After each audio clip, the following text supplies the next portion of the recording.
Au milieu de cette Changas devenue galerie d'art se trouve une véritable caverne d'Ali Baba avec des ouvrages spécialisés en art contemporain. Il suffit de monter les escaliers et de tourner à droite pour rentrer dans ce petit cocon studieux au cœur de la ville.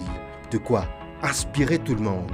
La bibliothèque de la Fondation H a été inaugurée le samedi 28 octobre et elle est destinée au grand public, aux passionnés de l'art contemporain, aux intéressés, aux passionnés de lecture, aux étudiants et à tout le monde. Cette bibliothèque répond à un manque constaté en termes de documents et d'ouvrages sur l'art visuel et contemporain à Madagascar.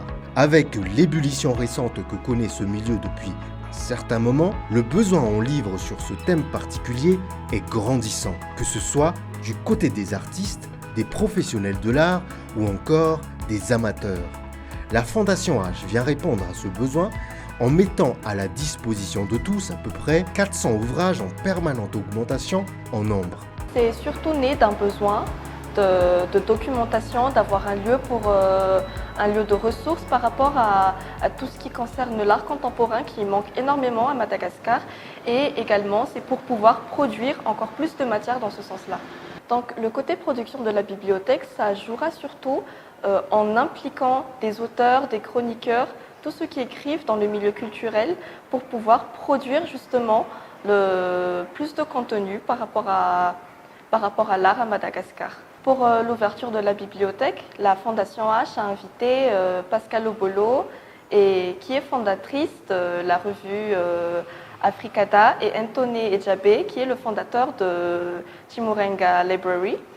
Et en fait, c'est eux qui ont accompagné la création de la bibliothèque. Il y a également eu un workshop où plusieurs chroniqueurs, des auteurs ont été invités justement pour discuter de ce sujet-là, cette urgence de créer cette mémoire-là pour pouvoir préserver l'histoire et l'art contemporain à Madagascar. Car urgence il y a.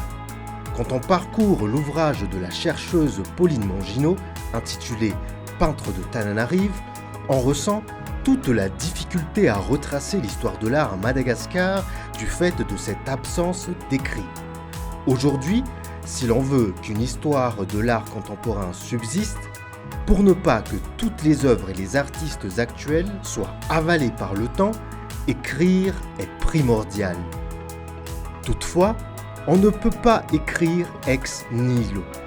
Pour rédiger, il faut des livres, et ici, le lecteur est servi. Parmi les ouvrages que l'on a pu consulter, il y a sur les rayons des collections sur l'art malgache avec des incontournables comme la peinture malgache de Emerson Andiane-Chazaf ou encore Peintre de Tananarive de Pauline Mangino.